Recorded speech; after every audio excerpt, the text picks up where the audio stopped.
नमस्कार, मैं हूं गोपाल राजपूत करण। मेरी दिल्ली मेरी शांति खास मुलाकात में आज मैं आपकी मुलाकात कराऊंगा जानी मानी नृत्यांगना व एक प्रतिष्ठित समाज सेविका जिनका नाम है मीरा मंडोला जी। इन्होंने काफ़ी अपने इस फील्ड के अंदर नाम कमाया है, साथ ही ये समाज सेविका भी हैं। तो मीरा जी, आपका स्वागत है मेरी दिल्ली मेरी शांति की खास मुलाकात में। धन्यवाद। हम आपको शुभकामनाएं देते हैं और आपका आभार व्यक्त करते हैं, आपने इतने बिजी शेड्यूल से हमारे लिए समय निकाला। तो आपसे हम जानना चाहेंगे कि सबसे पहले ये बताइए कि आपने अपने इस कैरियर की शुरुआत जो आपका नृत्य का है कहाँ से की और कौन आपके प्रेरणा स्रोत थे? एक्चुअली जो मैंने वैसे जब पहली बार स्टार्ट किया था अपना राइट जगह पे इंस्टीट्यूट ज्वाइन करने का, तो मुझे 2-3 साल लगे, बहुत धक्के खाए मैंने। तो फाइनली पंडित बिरजू महाराज जी, जिनका इंस्टीट्यूट है मयूर विहार फेस 1 में कलाश्रम के नाम से, तो वहाँ पे मैंने ज्वाइन किया। बहुत छोटे छोटे बच्चों के साथ मैंने ज्वाइन किया। फिर वहाँ पे मुझे मेरे गुरुजी मिले जिनसे मुझे प्रेरणा मिली, पंडित श्री राघव शाह। तो उनसे मुझे प्रेरणा मिली और तब से लेके मैं गुरु शिष्य परंपरा में उन्हीं के ही संस्था के साथ जुड़ी हुई हूँ और तब से कथक की शिक्षा प्राप्त कर रही हूँ और मैं एक कथक टीचर भी हूँ। ये कितने साल पुरानी बात रही होगी? ये 2010। जैसा कि आप जानते हो, कथक जो है भारतीय संस्कृति का एक हिस्सा है जी, आप समझते हैं। तो उनको यूनिक कहा जाता है जो लोग इस फील्ड में होते हैं, जी। और आम लोगों की पहुंच से दूर है। दो बात जानना चाहेंगे हम। आप तो ये पहले तो ये बताइए, आप कौन से परिवार कहा जाता है, शायद जैसे कि लखनऊ घराना है, बहुत सारे घराने हैं। एक तो कौन से परिवार से हैं और आपको कैसा महसूस होता है आज आप इस एक जो भारतीय संस्कृति की किसी कला से जुड़े हुए हैं? सबसे पहले तो मैं अपने आप को बहुत ज़्यादा भाग्यशाली मानती हूँ कि मुझे मेरे गुरुजी मिले जिन्होंने मुझे सही मार्गदर्शन दिया। और जो मैं कथक के एक्चुअली 4 घराना है, तो उसमें लखनऊ घराना, जयपुर, रायगढ़ घराना, बनारस घराना, और मैं लखनऊ घराना में हूँ जिसके महाराज जी पंडित बिरजू महाराज जी हैं। तो इस घराने से मैं जुड़ी हुई हूँ। मैंने एक बात देखी है कि जो कथक कला से जुड़े हुए लोग होते हैं काफ़ी शालीन होते हैं, उनका एक व्यवहार जो होता है आम लोगों से कुछ हट के होता है, उनकी शायद जीवन शैली भी कुछ अलग होती है। तो उसके पीछे क्या कारण है? आप लोग आम समाज से अलग होते हैं, वो क्या ऐसी चीज़ है कि आपको एक लोगों से यूनिक बनाती है, अलग बनाती है? हाँ, आपने बहुत अच्छा प्रश्न किया है। एक्चुअली जो भी कला से जुड़ा हुआ है, सिर्फ वो चाहे वो डांस हो या म्यूज़िक हो, क्लासिकल या फिर कुछ भी हो, थिएटर हो, जो भी सच में दिल से कला से जुड़ा हुआ है, उनके अंदर एक अलग सा जुनून होता है। और सबसे अच्छी बात, जुनून के साथ साथ सही गुरु मिलना, एक सही मार्गदर्शन देने वाला गुरु, वो बहुत बड़ी बात है। जैसे नॉर्मली हम किसी और डांस में कभी भी किसी डांस से फॉर्म से कंपेयर नहीं करती कभी भी। मुझे सभी तरह की म्यूज़िक पसंद है, सभी तरह के डांस पसंद है, बट क्लासिकल में क्या है ना, इसमें हमारी सांस्कृतिक है। इसमें हमें सिखाया जाता है कि हमें किस तरीके से बिहेव करना है बड़ों के साथ, छोटों के साथ, हमारे मतलब हर चीज़ में हाव भाव में, मतलब कैसे उठना है, कैसे बैठना है, क्या एक छोटी सी हल्का सा नज़ाकत भी देखना है, कुछ भी जरा सी अदा कहते हैं। आप लोगों में देखा गया। हाँ, बिल्कुल। तो वो हमारे अंदर ना एक हमारी लाइफ की जो ट्रांसफॉर्मेशन है वो होती रहती है। और वो जो है सीखते सीखते, मतलब ये ऐसा नहीं है। मुझसे बहुत सारे लोगों ने प्रश्न किया है कि कब तक करोगी, 1 साल हो गया, अभी भी एग्ज़ाम दे रही हो, अभी भी एग्ज़ाम दे रही हो, 2 साल 3 साल। तो मेरा उन सभी लोगों को बताना ये है कि ये जो कला है ना, या कोई भी फील्ड है, आप इसको करके अगर छोड़ दोगे तो आप वापस से ज़ीरो हो जाओगे। आपको करते रहना लगातार, जैसे कि आप अपना ये काम कर रहे हैं। इसमें हर जगह एक क्लास होता है जी। तो थोड़ा सा मैं चाहूँगा कि आप हमारे दर्शकों को बताएं ये कहाँ से शुरू होता है और कब कब इनको कहाँ कहाँ, जैसे आचार्य की या मास्टर की उपाधि दी जाती है या डिग्रियाँ होती है, वो किस प्रकार होती है, कहाँ से आप अच्छा एक कथक का मतलब हुनर ले सकते? डिप्लोमा, प्रवेशिका, जूनियर डिप्लोमा, हाँ। सीनियर डिप्लोमा, फिर फर्स्ट ईयर, सेकेंड ईयर, फिर 6th ईयर, तो 7th ईयर, ऐसे से होता रहता है। इसमें प्रयाग जिसका प्रभाकर हो जाता है। तो मगर मैं इन सब से परे अलग बात बोलना चाहती हूँ, जो मेरे गुरुजी हमेशा बोलते हैं, डिग्री मैटर करती है डेफिनेटली, मगर ज़्यादा प्रैक्टिकल नॉलेज आपका ज़्यादा मैटर करता है। सीधी सी बात है, आप अपने शिक्षा पे ध्यान दीजिए जी, ना कि डिग्री पे ध्यान दीजिए। बिल्कुल। आपको लोग अपने आप पसंद करेंगे, आप ये कहना चाहते हैं? जी, ये बहुत अच्छी बात क्योंकि अगर किसी ने, मैं सपोज़ कि अगर मैंने 6 साल की या 8 साल की डिग्री ले ली, है। अब मैं सोच लिया कि ठीक है मैं तो गुरु बन गई हूँ, मुझे करने की ज़रूरत ही नहीं है, मैं कराती हूँ। पर जिस दिन मुझे कराना पड़ेगा या खड़ा होना पड़ेगा तो मैं ज़ीरो हो जाऊँगी। हमारी लगातार प्रैक्टिस कंटिन्यू रहेगी ना, और वो सीखने की इच्छा कभी ना ख़त्म होने वाली, वो हमें हमेशा अपलिफ्ट करती है, हमेशा, वो अच्छा, ख़त्म एक नहीं होनी पाया चाहिए। गया है कि जो कथक या ऐसे डांस से जुड़े हुए लोग होते हैं बहुत खूबसूरत होते हैं। क्या उसमें एक यूनिक कुछ चीज़ें आ जाती हैं और क्या फ़र्क है आपको वेस्टर्न में और इंडियन में?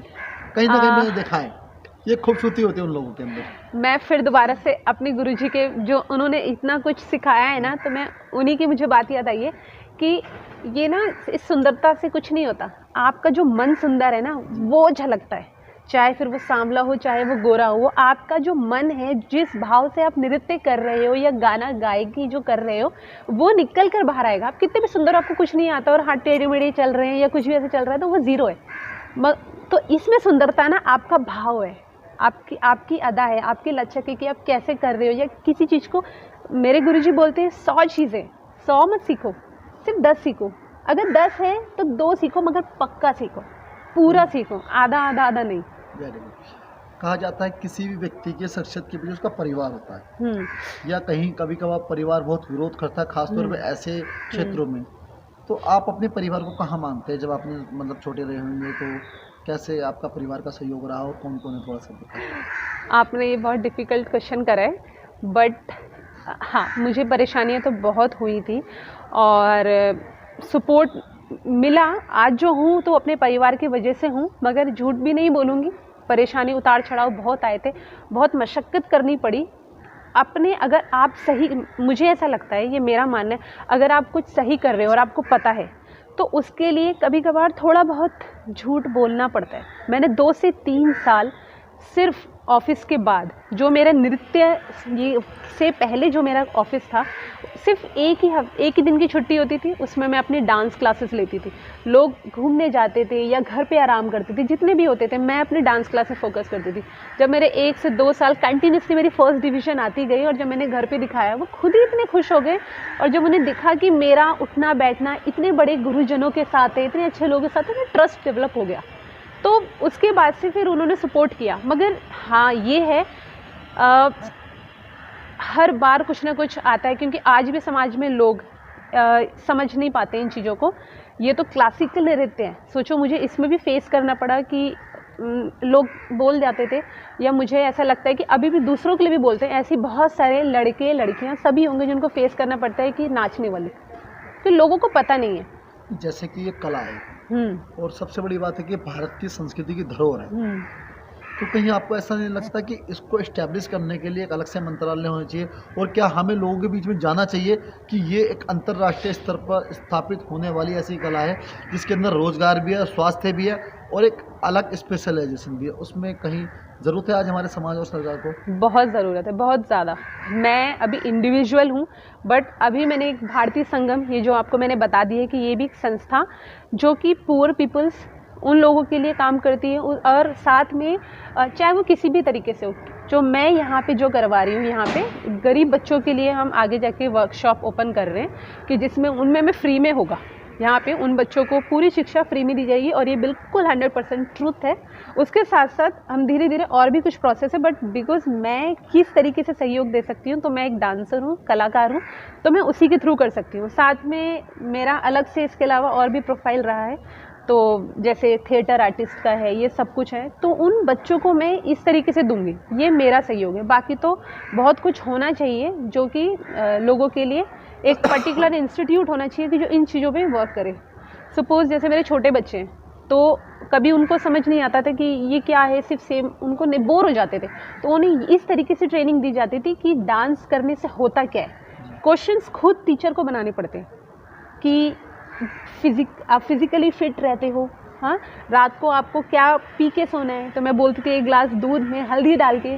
तो ये चीज़ें खुद से क्वेश्चन करने पड़े, कोई दूसरा आके नहीं बोलेगा। वेट नहीं करना है कि कोई आके बोले हम दूसरों की हेल्प करें। तो छोटे बच्चों को क्या सिखाना है, इससे बहुत सारे बेनिफिट हमें खुद सोचने पड़ेंगे। जैसे कहा जाता है कि गरीब बच्चे होते हैं, कहते हैं कि जो प्रतिभा होती है ना वो कहीं भी पाई जा सकती है। अगर आपको लगता है कि कोई गरीब बच्चा है उसमें प्रतिभा है, तो उसके लिए आप लोग कुछ देखते हैं, कुछ उसके लिए स्पेशल कुछ? देखिए, मैंने आपको जैसे अपने गुरुजी के बारे में बताया, तो उनका खुद की संस्था है। वो उनके खुद ही उस संस्था के फाउंडर है, कला Ratnam Gurukul for art and culture. आप इसका यूट्यूब में या फेसबुक में कहीं पे भी आप चेक कर सकते हैं। तो मेरे गुरुजी सभी गरीब बच्चों के लिए या फिर जो पैसे प्रॉपरली ढंग से अफोर्ड नहीं कर पाते हैं, उनकी हेल्प करते हैं उनको जाके सेवा भी देते हैं। मतलब लाइक जैसे बिहार हो गया, अदर सिटीज़ और कंट्रीज़ में भी देते हैं। एक बहुत बड़ी बात कहते हैं, अक्सर हमारे माँ बाप कहते हैं कि भैया ये क्या नाच गाता करता रहेगा या खेलता रहेगा, कुछ कमाएगा भी। तो ये जो लोग प्यार करते हैं नृत्य से या इस फील्ड से, उनको कभी कभार असमंजस में आ जाते हैं कि मैं अपने घर वालों को क्या जवाब दूं। क्या इसमें कहीं आप देखते हैं भविष्य भी है कुछ, मतलब रोजगार के स्तर पे? बिल्कुल भविष्य है, क्योंकि ये सारे जो आप क्वेश्चंस कर रहे हैं वो मेरे साथ भी हुए थे, मगर मैंने भुक्तभोगी हैं। हाँ बिल्कुल, मगर बात ये है कि हम क्या करें, मतलब क्योंकि हम ऐसी जगह पे रहते हैं ना, इंडिया, हिंदुस्तान, तो हमें यहाँ पे मतलब क्या कहते हैं, संस्कार ऐसे मिले हुए हैं कि हम किसी से फाइट करके या लड़ झगड़ के, अगर मैं अपनी इच्छा या अपना उद्देश्य या जो भी अपना सपना पूरा करूँ और उसमें बड़ों को या किसी भी अपने को दुख कर दूँ, तो वो मुझे नहीं होगा। तो मैंने ये चीज़ सोचा, नहीं, अगर मैं अपना सपना भी पूरा ना करूं तो आगे जाके फिर उन्हीं पे ब्लेम आए, तो सबसे बेटर ये है दोनों चीज़ को करो। तो मैंने ये लक्ष्य साधा, अपने आप को इतना ट्रेन करूं मैं इस चीज़ में कि इसी पे मुझे जॉब भी मिले, मैं इसमें वर्कशॉप फ्रीलांसर वर्क भी करूं। तो आज जो कि मैं कर भी रही हूँ, तो मैं इसी में, मैं आज भी कला रत्नम गुरुकुल से जुड़ी हुई हूँ, अपने गुरुजी के साथ सीख भी रही हूँ, सिखा भी रही हूँ। गुरु शिष्य परंपरा है, जब तक आखिरी सांस है, कंटिन्यू, जब तक हाथ पैर चलते रहेंगे तब तक ये शिक्षा जारी है और सिखाना भी जारी है, और इसी के माध्यम से सिखाना भी जारी है और सीखना भी जारी है, और इसी के माध्यम से मुझे पैसा भी मिलता है। अच्छा, एक चीज़ और बोल दो कि आप शायद, एक तो आपका सरगम है, एक संस्था भी है, तो कौन सपोर्ट करता है आपको? कुछ लोग ऐसे हैं जो आपको सपोर्ट करते होंगे, आपको लगता है कि ये लोग हमारे साथ हैं? मेरे साथ तो देखिए, मेरे माँ बाप, मेरे फैमिली, मेरे इन लॉज, उनका आशीर्वाद है। मेरे गुरुजी हैं मेरे साथ, उनका आशीर्वाद है। बाकी वही मेरा मार्गदर्शन करते हैं। तो ऐसा तो अभी सच ऑफ ऐसा कुछ नहीं है कि मैं किसी, कहा जाता है कि आप एक समाज सेविका भी हैं। हाँ। और शायद पशु पक्षियों से कुछ लगता है, आपका प्रेम भी कुछ अलग ही झलकता है। तो ये आपने कहाँ से आपने लगा कि आपको, कि भाई आपको इस दिशा में भी काम करना चाहिए? एक्चुअली मुझे बचपन से ही ना एनिमल से, स्पेशली डॉग, कैट, इनसे शुरू से ही लगाव रहा है। पता नहीं क्यों, इंसानों से कहीं ज़्यादा। ऐसा नहीं है कि मैं इंसानों की, उनके लिए भी समाज सेवा के लिए मैं हमेशा रेडी हूँ, बट उस लायक बनने के लिए, क्योंकि बिना पैसे के भी आप समाज सेवा नहीं कर सकते आज के समय पे, आप जानते हो।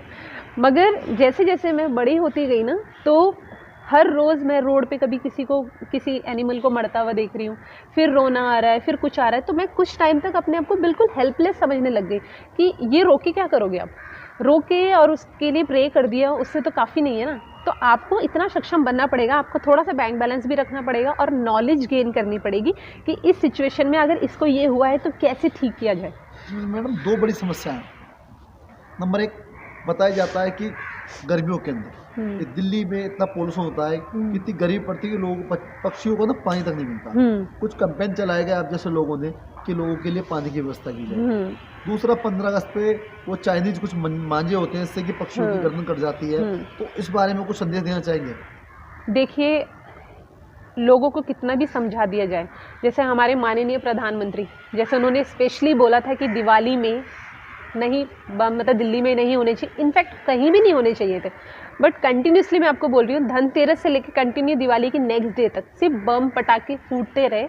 हम नॉर्मल पीपल होके भी हमारे कान दर्द हो गए, हेडेक होने लग गया। सोचिए, उन्होंने ये नहीं सोचा कि एनिमल्स को या फिर जो बूढ़े लोग हैं या जो कि ऑलरेडी बीमार हैं या कोविड पेशेंट हैं, उनका क्या हाल हुआ होगा। तो ये लोगों को खुद ही जागरूक होना पड़ेगा, जब उन पर खुद को बीतती है तब वो लड़ने जाते हैं। तो मेरी यही अपील है लोगों से कि वो खुद ये चीज़ों को समझें, क्योंकि सब जानते हैं। तो अगर 15 अगस्त में आप पतंग उड़ा रहे हो, मांझे से आप तो पशु पक्षियों, इनकी बातें छोड़ दो, इंसान तक मरे, बाइक से चला रहे, तो यहाँ पे मांझा है और वो एकदम इतनी स्पीड से जा रहा है, बस क्या है, गया, नस कट दी, उसका एक बार मैं भी शिकार हुआ हूं। बताइए। तो अब ऐसे, और जो रही पक्षियों की बात, पशु की, तो मैं ये मानती हूँ, हमारे घर पे भी है, तो हर रोज़ मेरे फैमिली मेम्बर और मेरे मतलब इन लॉज और मेरे फैमिली में मायके में दोनों में सारे के सारे एनिमल लवर हैं, तो सुबह शाम एनिमल्स को मतलब डॉग्स को देते हैं। बट मेरे फैमिली का तो ऐसा हो गया, और मेरा ये है कि सारे एनिमल्स मतलब चाहे वो मेरा हो, खुद का पेट हो या ना हो, या वो अब तो धीरे अब आज के समय पे मेरे अंदर ये चीज़ आ चुकी है, अब वो कोई भी एनिमल हो, अब वो कोई भी एनिमल हो, मुझे उससे बहुत लगाव है, बहुत प्यार है।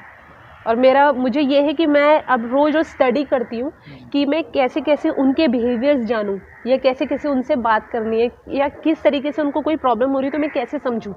तो मुझे ऐसा लग रहा है कि आधी डॉक्टर तो मैं हो ही गई हूँ इसी चीज़ में। और तो सभी लोगों को मेरी यही अपील है कि सभी लोगों से कि अपने घर पे एक जो मिट्टी का जो बर्तन आता है उसमें हमेशा पानी भर के रखिए, कि जब भी कोई स्पेशली पक्षी या पशु जो भी हो वो उसमें से पानी पी ले, कम से कम प्यासा, मतलब ये भी एक करने से मतलब एक तो है कि कम से कम बिल्कुल हम बिल्कुल इंसानों के लिए कुछ नहीं कर पा रहे, कम एक छोटे से पक्षी को तो पानी तो मिल बिल्कुल हमने उन लोगों के साथ बुरा किया ना, इसीलिए नेचर्स ने हमारे साथ ये किया, जी। तभी हुआ है। तो मैंने ऐसे ऐसे न्यूज़ सुने, आप भुवनेश्वर वाले न्यूज़ सुनेंगे कि एक प्रेग्नेंट डॉगी जो फीमेल थी, उसको एक लेडी ने, प्रेग्नेंट थे, 2 बच्चे थे, सिर्फ इसलिए मार दिया कि उसके घर के नीचे वो सुसु पॉटी कर देती थी, और उसको इतना मारा कि जान से मार डाला। ऐसे बहुत सारे न्यूज़ आज भी होते हैं, अभी भी होते हैं, हर सेकंड हो रहे हैं। तो लोगों के अंदर वो मानवता नहीं है। सम टाइम मुझे बहुत रौद्र आता है अंदर से, क्योंकि मैं अंदर से फील होता है कि क्या कर जाऊँ, बट फिर वापस से काम डाउन करती हूँ कि नहीं, सबसे बेस्ट है कि हम जो हमारे सामने है उसको रोक सकते हैं, बट जो पीछे से हो रहा है उसको कैसे रोकें, उसके लिए प्रे है, उसके प्रेयर ही है। क्योंकि आज के टाइम में आप कहाँ कहाँ तक भागोगे, अब यहाँ पे बैठे हो और पीछे से कोई कुछ कर जाए, तो दोनों चीज़ें इंपॉर्टेंट है, बट आपके सामने हो रहा है तो you have to take the stand. बोलना तो बहुत ज़रूरी है, प्यार से ही बोलें, अगर आपके अंदर विश्वास है तो ज़रूर समझेंगे। जी। तो ये थी हमारे साथ मीरा मंडोला जी, जो कि बहुत ही मशहूर और एक बेहतरीन नृत्यांगना है और समाज सेविका भी हैं। इन्होंने संदेश दिया कि भैया अगर हम प्रकृति से प्रेम करेंगे, जीव जंतु से प्रेम करेंगे, तो प्रकृति हमारे साथ प्रेम करेगी और हमारा जीवन जो है सरल होगा। हम इनका धन्यवाद करते हैं कि इन्होंने हमें इतना समय दिया। मेरी दिल्ली मेरी शान की खास मुलाकात के लिए मैं गोपाल राजपूत करण देव गुप्ता के साथ एक बार फिर आपसे मिलूंगा नई शख्सियत के साथ। नमस्कार। नमस्कार।